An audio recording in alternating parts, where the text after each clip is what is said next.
ஒரு 1000 பேருக்கு எத்தனை ஆசிரியர்கள் இருக்கிறார்கள்? கியூபால 1000 மொத்த மக்கள் தொகை என்றால் அதுல 25 பேர் அந்த ஊர்ல ஆசிரியர்கள். அமெரிக்கால இது 12 பேர், அதில் பாதி. ஒரு நபருக்கு 1.2 துப்பாக்கி என்கிற விகிதத்தில் அமெரிக்கா வைத்திருக்கிறது. ஆனால் உலகம் முழுவதும் எபோலா வைரஸ் வந்தாலும் சரி, அல்லது கோவிட் வந்தாலும் சரி, பூகம்பம் வந்தாலும் சரி, பெரும் சூறைக்காற்றுகள் வந்து மக்கள் துன்பப்படும் போதும் எல்லா இடங்களுக்கும் யாரும் கேட்காமல், எந்த வசதியும் கேட்காமல், எந்த செலவுகளும் கேட்காமல் கியூபா தன்னுடைய மருத்துவர்களை அனுப்பி வைத்திருக்கிறது. தொடர்களை நாம் இப்போது பேசிக்கொண்டிருக்கிற இந்த நிமிடத்தில் லெபனானிலோ அல்லது ரஷ்யாவிலோ அல்லது ஈரானிலோ அல்லது காசாவிலோ எங்கோ ஒரு இடத்தில் ஒரு குழந்தை தன் கையை இழந்தோ கண்ணை இழந்தோ அல்லது தன்னுடைய உயிருக்காக போராடி கொண்டோ இருக்கும் என்கிற நிலைமையை யார் உருவாக்கி வைத்திருக்கிறார்? நான் அமெரிக்காவை மட்டும் சொல்லவில்லை. அது ஏகாதிபத்தியத்தின் தலைமை பொறுப்பில் இருக்கிறது, அதை செய்து கொண்டு இருக்கிறது. ஆனால் முதலாளித்துவ நாடுகள் அனைத்தும் ஏகாதிபத்தியத்தை விரும்புகிறார்கள். நேற்றைய தினம் சேக்கினுடைய பிறந்த தினம். பிப்ரவரி 14 காதலர் தினமாக உலகம் முழுவதும் கொண்டாடப்படுகிறது. ஆனால் ஜூன் 14 உலகத்தையே காதலித்தவன் பிறந்த தினம். இந்த உலகம் முழுவதையும் தங்கு தடையின்றி ஆறத் தழுவி அன்பால் அது மிதக்க வேண்டும் என்று கருதிய ஒருவருடைய வாழ்க்கை அது. அந்த புரட்சியில், கியூபா புரட்சியில் அவனுடைய பங்கும் உண்டு. நீங்க கொஞ்சம் யோசிச்சு பார்த்தீங்கன்னா, நம்ம சென்னை மாநகராட்சி பிரிக்கப்படுவதற்கு முன்பாக இந்த மாநகராட்சியினுடைய மொத்த மக்கள் தொகை என்னவோ அதுதான் கியூபா என்கிற அந்த நாட்டினுடைய மொத்த மக்கள் தொகை. இப்போ தாம்பரம் நகராட்சி வந்திருக்கு, அந்த பக்கம் வடக்கையும் பிரிச்சிருக்காங்க. அந்த ஒரு நாடு உலகத்து முழுவதையும் ஆட்டி வைக்கிற ஆப்கானிஸ்தானில் தலையிடுவேன், ஈரானை துவம்சம் செய்வேன், ஈராக்கை நான் முடித்து விட்டேன், லிபியாவை நான் கபலீகரம் செய்து விட்டேன், காசா என்னுடைய கட்டுப்பாட்டிற்குள், லெபனான் இப்போதும் நாம் தாக்குதல் தொடுத்து கொண்டிருப்பேன், வெனிசுவேலா என்கிற நாட்டிற்குள் புகுந்து அந்த நாட்டினுடைய தலைவரையும் அவருடைய மனைவியையும் அங்கிருந்து நான் கடத்தி செல்வேன் என்று கொக்கரித்து கொண்டிருக்கக்கூடிய ஒரு நாட்டின் அருகில் நின்று கொண்டு மார்க்சியம் எங்களுக்கு வழிகாட்டுகிறது. எவனுக்கும் அடிபணிய மாட்டோம், அன்பை பரப்புவதற்காக வந்தவர்கள் நாங்கள் என்கிற கொடியை உயர்த்தி பிடித்து நிற்கிறது கியூபா.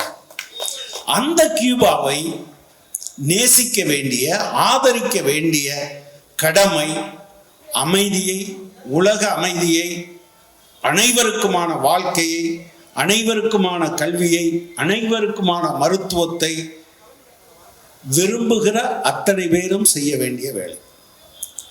அவன் பணக்கார நாடு, அதில் ஒன்றும் சந்தேகம் இல்லை. அமெரிக்கா தான் மிகப்பெரிய பணக்கார நாடு உலகத்திலேயே. ஆனால் அது ஏராளமான ஆயுதங்களை தன் கையில் வைத்திருக்கிறது. அந்த நாட்டில் எவ்வளவு ஆயுதங்கள் இருக்கிறது என்று கணக்கிட்டால் அது ஒரு மிகப்பெரிய எண்ணிக்கையாக அது இருக்கும். ஆனால் மாறாக ஆசிரியர்கள் எவ்வளவு பேர் இருக்காங்க அப்படின்னு சொன்னா, அந்த பணக்கார நாட்டில் அமெரிக்காவில் நான் ஆசிரியர்கள் எண்ணிக்கைக்கு வர்றதுக்கு முன்னால டாக்டர்கள்னு பார்த்தீங்கன்னு வச்சுக்கோங்க, அமெரிக்காவில் 1000 பேருக்கு 3.7 டாக்டர். இந்த சின்னஞ்சிறு கியூபா 1000 பேருக்கு 9.5 டாக்டர். இதை போல கிட்டத்தட்ட 3 மடங்கு கொண்டதாக மருத்துவர்களை உருவாக்கி வைத்திருக்கு. இன்னொரு பக்கத்தில் பார்த்தீங்கன்னா, ஒரு 1000 பேருக்கு எத்தனை ஆசிரியர்கள் இருக்கிறார்கள்? கியூபால 1000 மொத்த மக்கள் தொகை என்றால் அதுல 25 பேர் அந்த ஊர்ல ஆசிரியர்கள். அமெரிக்கால இது 12 பேர், அதில் பாதி. ஒரு நபருக்கு 1.2 துப்பாக்கி என்கிற விகிதத்தில் அமெரிக்கா வைத்திருக்கிறது. ஆனால் உலகம் முழுவதும் எபோலா வைரஸ் வந்தாலும் சரி, அல்லது கோவிட் வந்தாலும் சரி, பூகம்பம் வந்தாலும் சரி, பெரும் சூறைக்காற்றுகள் வந்து மக்கள் துன்பப்படும் போதும் எல்லா இடங்களுக்கும் யாரும் கேட்காமல், எந்த வசதியும் கேட்காமல், எந்த செலவுகளும் கேட்காமல் கியூபா தன்னுடைய மருத்துவர்களை அனுப்பி வைத்திருக்கிறது. இங்கே அது ஒன்றும் சாதாரணமான விஷயம் தான். ஆனால் இன்னொரு வகையில் பார்த்தீர்கள் என்றால், இடையில் சில வருடங்களுக்கு முன்பு, எனக்கு வருடம் சரியாக ஞாபகம் இல்லை, பிளேக் நோய் வந்து விட்டது. அது கடந்த காலம் அல்ல, இப்போ ஒரு 10-15 வருஷத்துக்கு முன்னால் பீகாரில் அது வேகமாக பரவி கொண்டு இருந்தது. அப்போது அமெரிக்காவிடம் அதற்கான மருந்து இருந்தது. பிளேக் நோய் ஒளிந்து விட்டது என்று நாம் கருதி கொண்டிருந்த போது அது வருகிறது. இப்போது அம்மை நோய் கிடையாது. ஒரு காலத்தில் அம்மை நோய் ஆண்டுதோறும் வரும், காலரா ஆண்டுதோறும் வரும். இதற்கெல்லாம் தடுப்பூசிகள் இருந்து கொண்டே இருக்கும். ஆனால் என்ன பிரச்சனை அப்படின்னு சொன்னா, பிளேக் நோய் ஒளிந்து விட்டது என்று கருதுகிற போது இந்தியாவில் பிளேக் நோய் வந்தது. நமக்கு கொஞ்சம் போல தேவை. ஆனால் நமக்கு என்ன தேவையோ அதை போல 100 மடங்கு வாங்கினால்தான் நான் மொத்தமாகத்தான் தருவேன், தனியாக தரமாட்டேன் என்று ஒரு நாடு சொன்னது. எனக்கு இவ்வளவு போதுமே, அவ்வளவு கொடுக்க வேண்டியதில்லையே. நான் உற்பத்தியானதை விற்க வேண்டும் என்றால் இதை தவிர எனக்கு வேறு வாய்ப்பு கிடையாது, இதை மொத்தமாக வாங்க வேண்டும் என்று அமெரிக்கா நம்மை நிர்பந்தப்படுத்தியது. நாம் வாங்கினோம். ஒரு சின்ன நாடு, உலகம் முழுவதும் எங்கே நோய் நொடியால், நான் சொன்னேன்ல, உலகத்தையே நேசித்தவன், உலகத்தை காதலித்தவன், உலகம் மக்கள் முழுவதையும் தன்னுடைய ஒரு பகுதியாக நேசித்த மனிதன் என்கிற காரணத்தினால் அந்த தாக்கத்தை அவன் விட்டு போயிருந்தான். அங்கே காசு கேட்குற பிரச்சனை இல்லை. அதாவது ஒரு மிகப்பெரிய புயல் வந்தபோது அமெரிக்காவில் அவர்கள் மீது பொருளாதார தடை, சாப்பிடுவதற்கு சாப்பாடு கொடுக்க முடியாது, மருந்துகள் தயாரிப்பதற்கான மூலப்பொருட்களை அங்கே ஊரில் கப்பல் போச்சுன்னா அனுப்ப முடியாதுன்னு சொன்ன போதும் கூட, அந்த அமெரிக்காவில் பிரச்சனை என்று வந்தபோது தன் நாட்டு டாக்டர்களை அனுப்பி வைத்து காப்பாற்றியது கியூபா. அந்த கியூபாவின் மீது இப்போது மிக கடுமையான பிரச்சனை. அந்த எப்படி வெனிசுலாவுக்குள் புகுந்து தூக்கி கொண்டு போனார்களோ மதுரோவையும் அவருடைய மனைவியையும், அதே போன்று நான் கியூபாவையும் நான் இப்படி செய்வேன் என்கிறது அமெரிக்கா. தோழர்களே, இதெல்லாம் ஒரு பக்கம். ஏகாதிபத்தியம்னு சொன்னா என்ன? ஏகாதிபத்தியம் என்றால் என்ன? முதலாளித்துவத்தின் உச்சம். முதலாளி எதுக்கு இருக்கிறாரு? லாபம் சம்பாதிக்கிறதுக்கு.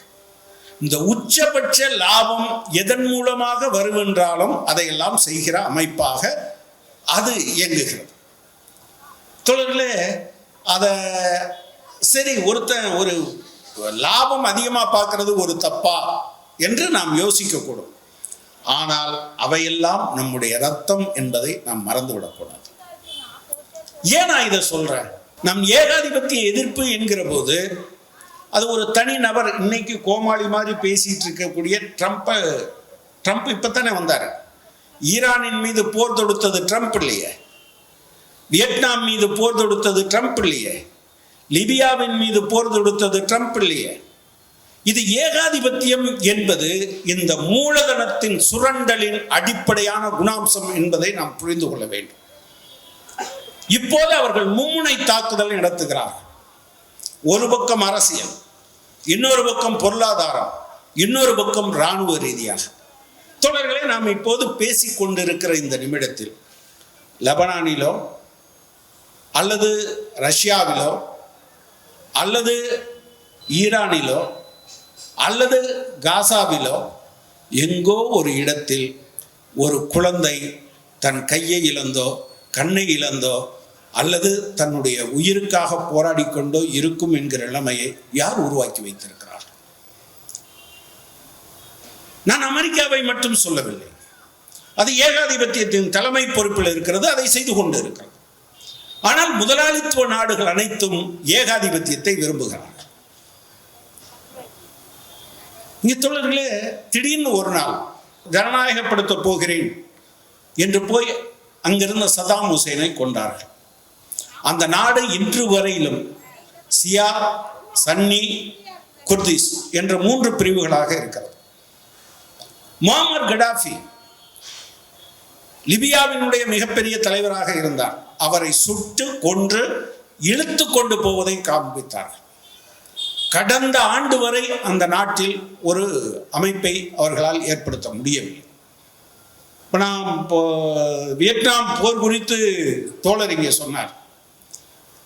நீங்க இப்படி உலக நாடுகளில் பலவற்றிலும் இதே போல லத்தீன் அமெரிக்க நாடுகள் பலவற்றில் 1904 இருந்து 2000 ஆண்டு வரை லத்தீன் அமெரிக்க நாடுகளை சேர்ந்த 94 பேரை அவர்கள் கொண்டிருக்கிறார்கள். 94 பேர்னா யாரோ ஒரு ஆள் கிடையாது, ஒரு அரசியல் கட்சி தலைவர்கள் கிடையாது. நாட்டினுடைய தலைவர்கள் அல்லது அந்த நாட்டினுடைய இடதுசாரி இயக்கத்தை முன்னெடுத்து சென்றவர்கள் என்று 94. ஏன் இதெல்லாம் செய்யறாங்க? இது அதனுடைய குணம்.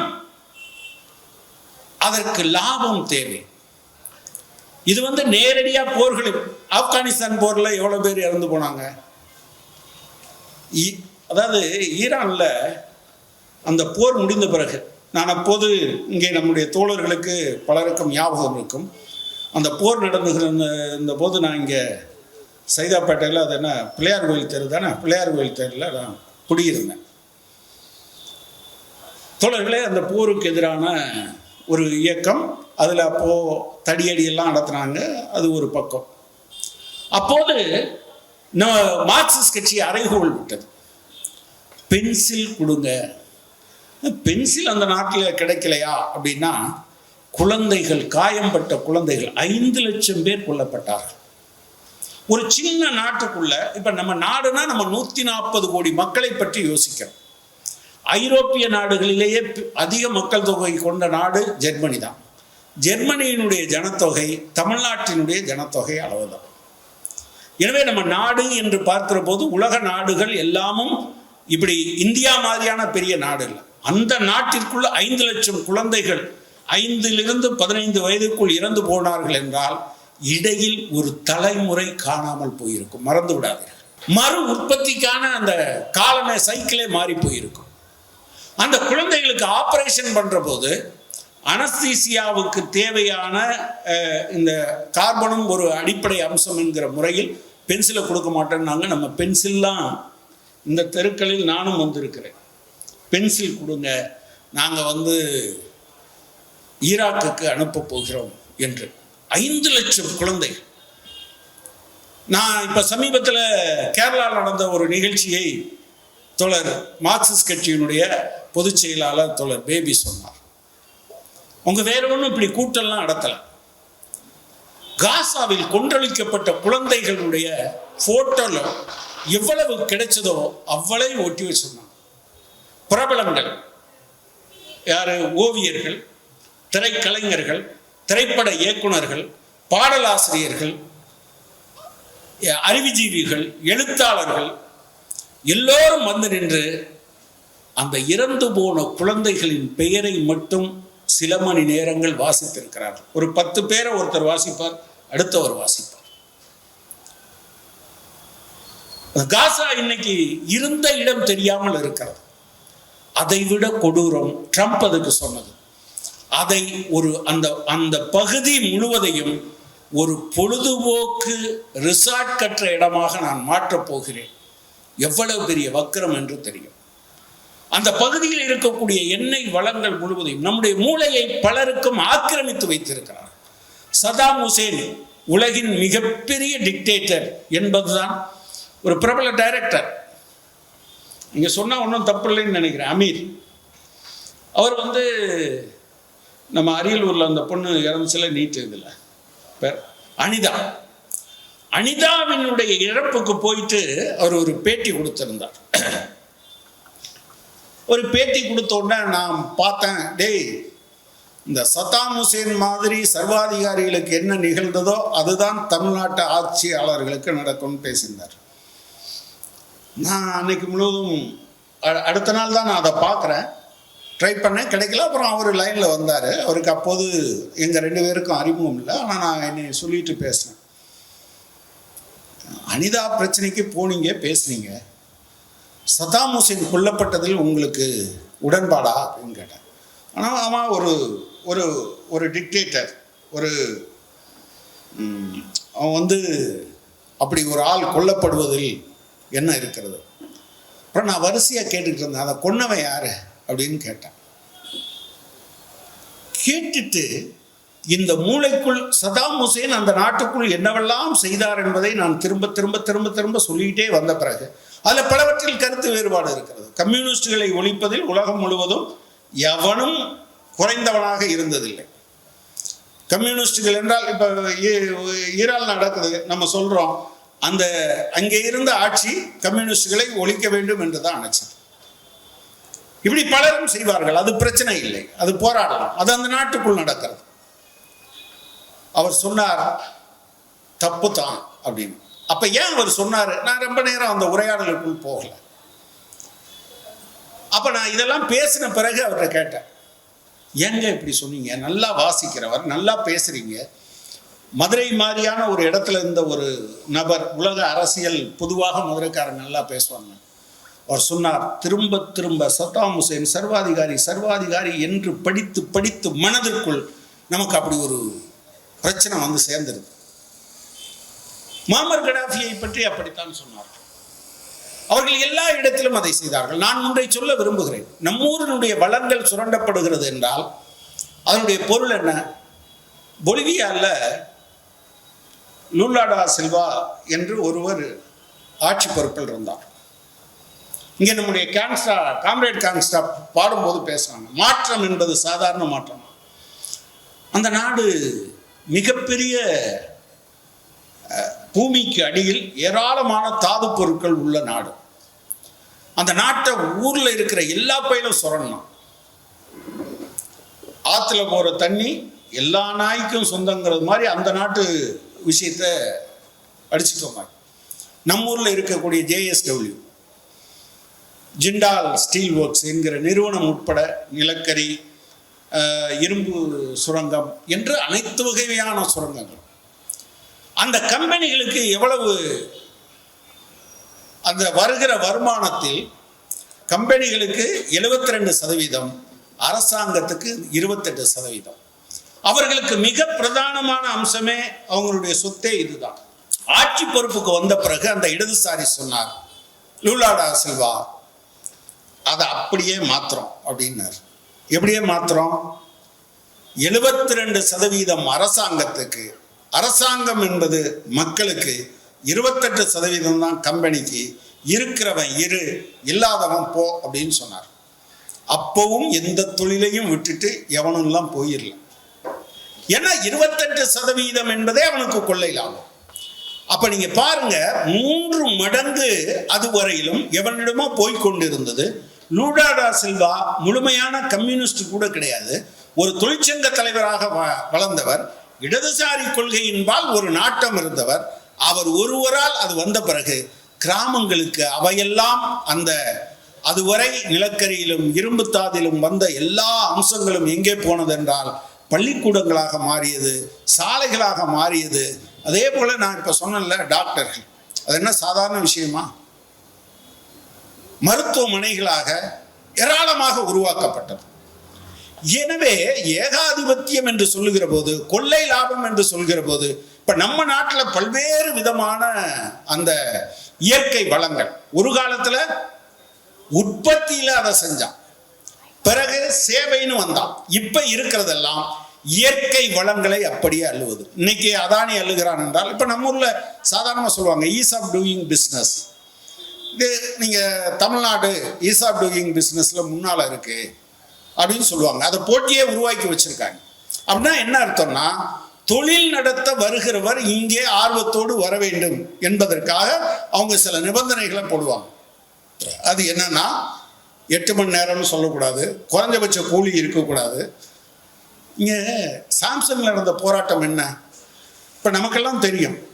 ஏயா சாம்சங் டிவி எப்படி இருக்கு, ஃப்ரிட்ஜ் எப்படி இருக்கு, ஃபோன் எப்படி இருக்கு, அவன் 1க்கு 2க்கு போகிறதுக்கு கக்கூஸ் கட்டி வைக்க மாட்டானா என்று உலகம் நினைக்கும். ஆனால் என்ன பிரச்சனைனா, அந்த 10 நிமிடத்திற்குள் டீயை குடிச்சு நீங்கள் சிறுநீர் கழிக்கணும்னா சிறுநீர் கழிச்சிட்டு, பெண்களாக இருந்தால் அவர்களுக்கு மாதவிடாய் காலமாக இருந்தால் அவங்களுக்கு தேவையானதை செஞ்சுட்டு வரணும். அது கியூவில் நின்னா எவ்வளவு பெரிய துயரமாக இருக்கும், எவ்வளவு பெரிய துயரமாக இருக்கும். அவ்வளவு பெரிய தொழிற்சாலையில் அப்படி போராட வேண்டியிருந்தது. தோழர்களே, ஏகாதிபத்தியம் என்று சொல்கிற போது அது நம்முடைய வாழ்க்கையின் அன்றாடம் ஒவ்வொன்றிலும் அது தலையிடுகிறது. இப்போ ஒரு உதாரணத்தை தோழர் சொன்னார். என்ன சொன்னாரு? அந்த ஒரு உதாரணம், நம்ம 2 பேருக்கு இடையில சண்டை. யாருக்கு இடையில சண்டை? இஸ்ரேலுக்கும் ஈரானுக்கும் இடையில. அதை அப்படித்தான் நம்ம புரிஞ்சு வச்சிருக்கோம். ஆனால் அது இல்லை. ஈரானின் மீது இஸ்ரேல் தாக்குதல் தொடுத்தது. என்ன சொன்னாங்க? அவன் என்ன வச்சிருக்கான்? அணு ஆயுதம் வைத்திருக்கான். ரைட். இந்த கதையை நிப்பாட்டிட்டு அப்படியே ஈராக்கில் யுத்தம் நடந்த போது கொஞ்சம் யோசிச்சு பாருங்க. என்ன சொன்னாங்க? ஈராக்கில் என்ன சொன்னாங்க? அணு ஆயுதம் சொல்ல, வெப்பன் ஆஃப் மாஸ் டெஸ்ட்ரக்ஷன், பேரழிவு ஆயுதங்கள் வைத்திருக்கிறார்கள் அப்படின்னு சொன்னாங்க. வெப்பன் ஆஃப் மாஸ் டெஸ்ட்ரக்ஷன், அந்த வார்த்தை இப்போதும் ஞாபகத்தில். தினசரி ஹிந்து, எக்ஸ்பிரஸ், தினமணி, தினமலர், என்ன பேப்பர், தினத்தந்தி எதை எடுத்தாலும் சரி, பேரழிவு ஆயுதங்களை சதாம் ஹுசேன் வைத்திருக்கிறார். அதை கண்டுபிடிப்பதற்காக அமெரிக்கா தீவிரமாக முயற்சி செய்கிறது. எனவே அது 5 லட்சம் பேரை கொன்றால் தப்பில்லை, அது அந்த நாட்டை அழித்தால் தப்பில்லை. ஏனால் பேரழிவு ஆயுதம் என்றால் உலகமே அழிந்துவிடும். இதுதான் அன்னைக்கு இருந்த மிகப்பெரிய ஊடகங்களில் வந்த மிகப்பெரிய செய்தி. தினசரி நம்முடைய குழந்தைகள், குடும்பம் அத்தனையும் சதாம் அவ்வளோ பெரிய ஆளாமே, இதை வச்சிருக்கானாமே. கடைசியில் ஒரு நாள் என்ன சொல்லிவிட்டு போனார்கள்? சதாம் போயிட்டான், குடும்பத்தை முழுவதையும் அழிச்சிட்டாங்க. அதுக்கு பின்னால் என்ன சொன்னாங்க? பேரழிவு ஆயுதம் எதையும் இல்லை என்று ஒத்தை வார்த்தையில் சொல்லிவிட்டு போய்விட்டான். அந்த ஒத்தை வார்த்தைக்கு உலகம் முழுவதும் இருக்கக்கூடிய மக்கள் அந்த ஒரு வார்த்தையை சொல்லி உலக மக்களிடம் ஒப்புதல் வாங்கிவிட்டான். என்னவென்று? பேரழிவு ஆயுதம் இருக்கிறது, உலகம் அழியப் போகிறது, எனவே சதாம் கொல்லப்பட வேண்டும், ஈராக் மீது படையெடுப்பது நியாயம் என்று சொல்லி அதை சொன்னான். ஆனால் முடிந்த பிறகு இத்தனை கொலைகளுக்கும் எவனாவது தூக்கிலிடப்பட வேண்டும்ல, இத்தனை கொலைகளுக்கும் எவனாவது காரணமாக்கப்பட வேண்டும்ல, ஒருத்தனும் தண்டிக்கப்படவில்லை. ஏன் இப்ப ஈராக் மீது படையெடுத்தான்? அந்த எண்ணெய் வயல்கள் அவன் கட்டுப்பாட்டுக்குள் வர வேண்டும். லிபியா எண்ணெய் வயல்கள் கட்டுப்பாட்டுக்குள் வர வேண்டும். ஈரான் தெரியுமா உங்களுக்கு? நாம் இந்த போர் வருவதற்கு முன்பாக 2 நாடுகளிடமிருந்து ரஷ்யாவில் வாங்கிறதுக்கு முன்னாலேயே நான் சொல்றேன், மொத்தமா நாம வாங்கிறதுல 60% மேல், இங்க கூட வாசிக்கும் போது அதை மத்திய கிழக்குன்னு வாசிட்டோம். அது மத்திய கிழக்கு இல்லை, மேற்கு ஆசியா. இந்த மத்திய கிழக்கு என்கிற வார்த்தையே யாரோட வார்த்தை? அவங்களோட. அது யூரோப் சென்ட்ரிக், அமெரிக்கா சென்ட்ரிக் வார்த்தை. இப்போ வடக்க இருக்குன்னா நம்ம என்ன சொல்லுவோம்? எனக்கு வடக்க இருக்குன்னா அந்த வடக்குக்கு அந்த பக்கம் இருக்கிறவருக்கு தெற்கா தானே இருக்க முடியும். ஆனால் நம்முடைய மூளையிலேயே கூட என்ன திரும்ப திரும்ப என்ன வருது? மத்திய கிழக்கு நாடுகள். ஆனால் நமக்கு என்னது? மேற்கு ஆசிய நாடுகள். அவை தோழர்களே, இந்த கேம்பெயின் அப்படியே வர வர வர வர இப்போ சாம்சங் பிரச்சனையின் போது 2 அமைச்சர்கள் நம்முடைய அலுவலகத்துக்கு வந்தாங்க. நான் சொன்னேன், நீங்கள் அவங்க பேசிக்கிட்டு இருக்கையில் இல்லை ரொம்ப பிரச்சனையாக இருக்குது, மூலதனமெல்லாம் வராது அப்படின்னு சொன்னாங்க. மூலதனம் போடுறவன் சில கண்டிஷன் போட மாட்டான் நான் அப்படின்னு பேசினாங்க. நாங்கள் சொன்னோம், இல்லை அவன் சில கண்டிஷன் போட்டால் பரவாயில்ல, மொத்த கண்டிஷனையும் அவன் தானே போடுறான். இல்லை நம்ம ஏதாவது பண்ணால் மூலதனம் போயிடும். நான் அப்போ சொன்னேன், அண்ணன் கவலைப்படாதீங்க, லாபம் வரும் என்றால் முதலாளியை கூட்டிட்டு வந்து சப்புன்னு கட்டி வச்சு அரைஞ்சா கூட அவன் போக மாட்டான். நட்டம் வரும் என்றால் நாட்டினுடைய பிரதமரை அவன் காலில் விழுந்து கும்பிட்டாலும் அவன் தொழிலை இங்கே வைத்திருக்க மாட்டான். அவனுக்கு என்ன, அது மூலதனம் தான் முக்கியம். ஸோ மூலதனம் லாபத்தை கொடுக்கும் என்றால் ரத்தம் குடிப்பதற்கும், நம்ம ஊரில் சொல்லுவாங்களே நோக்கியா ஃபோனு இப்போ இல்லை, கடந்த காலத்தில் நோக்கியா தான் எல்லாரும் சொல்லிக்கிட்டே இருப்பாங்க. நோக்கி முதல் போட்டவன் சில கண்டிஷன் போட மாட்டானா அப்படின்னு சொல்லி. இந்த முதல் போட்டவன் கண்டிஷன்னா என்னது உங்களுக்கு தெரியுமா? யார்ட்டையாவது கேளுங்க. இந்த மாற்றம் நம்ம காம்ரேட் கேங்ஸ்டா பேசுனாங்கல்ல, என்ன மாற்றம்? எந்த திமுக, அதுக்கு முன்னால் அதிமுக இருந்தது, இப்போ புதிய அரசாங்கம் வந்திருக்கு. இந்த முதலாளித்துவ அமைப்பு முறையை மீறி போராட வரமாட்டார்கள். இரும்பு அம்மாவுக்கு என்ன சொல்லுவாங்க, ஜெயலலிதாவுக்கு இரும்பு பெண்மணி. இரும்பு ஒரு பக்கம் இதய தெய்வம், இன்னொரு பக்கம் இரும்பு பெண்மணி. அவங்க 2 புரிந்துணர்வு ஒப்பந்தம் போட்டாங்க. அதில் 2வது போட்ட புரிந்துணர்வு ஒப்பந்தத்தின்படி நோக்கியாவுக்கு செலவிடுகிற மொத்த தொகையும் அவன் இன்வெஸ்ட் பண்ணியிருக்கான் 638 கோடி ரூபாய். அந்த 638 கோடி ரூபாயையும் தமிழ்நாடு அரசு திரும்ப கொடுக்கும் என்பதுதான் அந்த ஒப்பந்தம். தமிழ்நாடு அரசு திரும்ப கொடுத்தது. தமிழ்நாடு அரசுனா யாரு? தமிழ்நாடு அரசுனா யாரு? திமுக இருந்திருந்தாலும் சரி, அல்லது அது என்ன இரும்பு பெண்மணி ஜெயலலிதா இருந்தாலும் சரி, அல்லது இவர் பேர் என்ன ஜோசப் விஜய் இருந்தாலும் சரி, இவங்க கொடுக்குற பணம் யாரோட பணம்? யாரோட பணம்? நம்முடைய வரிப்பணம். எந்த வரிப்பணம்? இப்போது இந்தியாவில் வாங்குகிற அரிசிக்கும் கோதுமைக்கும் 5% வரி கட்டுகிறோம். இந்த வரிப்பணம். தோழர்களே, ஏகாதிபத்தியம் என்பது ஒன்று. இப்போ அபராத வரியை பற்றி சொன்னார்கள், கூடுதல் வரியை பற்றி சொன்னார்கள். வரியின் மூலமாக ஒரு பக்கம் மக்களை சுரண்டுகிறார்கள், போரின் மூலமாக ஒரு பக்கம் மக்களை சுரண்டுகிறார்கள், இன்னொரு பக்கம் தங்களுடைய அரசியல் அடாவடியின் மூலம் சுரண்டுகிறார்கள்.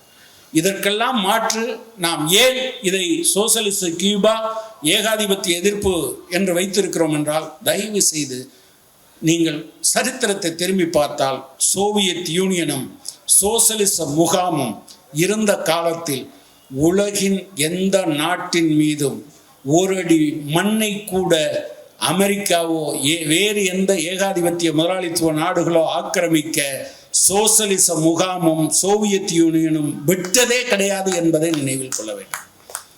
ஏதோ ஒரு நாடு அழிந்து விட்டதில்லை, உலக சமாதானம். இங்க உலகத்திலேயே ஒரு நாட்டின் மீது அவன் சொல்றான் இன்னைக்கு அணு ஆயுதம் என்று. நீங்க யோசிச்சு பாருங்க, எந்த நாடு எந்த நாட்டின் மீது இதுவரை அணுகுண்டு போட்டிருக்கு?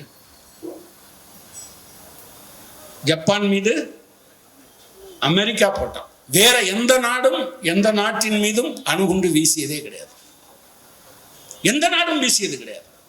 ஆனா அவன் தான் சொல்றான் இந்த மாதிரி ஜனநாயகத்தை பற்றி பேசுவார்கள். ஆனால் உலகத்தில் தேர்ந்தெடுக்கப்பட்ட அரசாங்கங்களை கவிழ்த்து நஜிபுல்லா ஆப்கானிஸ்தான் அமெரிக்க படைகள் அவரை கொன்று தூக்கில் போட்டு விட்டு போனார்கள். சதாம் ஹுசேனை கொன்றதை தூக்கிலிட்டதை அனைத்தையும் உலகம் முழுவதும் போட்டு காட்டினார்கள். முஅம்மர் கடாஃபியை கயிற்றால் கட்டி பிணத்தை இழுத்து கொண்டு போவதை டிவியில் காட்டினான். உலக நாடுகள் முழுவதும் அதை செய்தார்கள். இப்போது மதுரோவையும் அவருடைய மனைவியும் வீட்டில் படுத்திருக்கிற போது தூங்கி கொண்டிருந்த போது அப்படியே வந்து அள்ளி கொண்டு போயிருக்கிறார். அந்த சிறையில் இருக்கிறார். யோசித்து பாருங்கள். ஏகாதிபத்தியம் ஜனநாயகத்துக்கு எதிரானது, ஏகாதிபத்தியம் மனித உயிர்களுக்கு எதிரானது, ஏகாதிபத்தியம் அமைதிக்கு எதிரானது, ஏகாதிபத்தியம் உலகில் இருக்கக்கூடிய எல்லா வளங்களையும் கபலீகரம் செய்யக்கூடியது.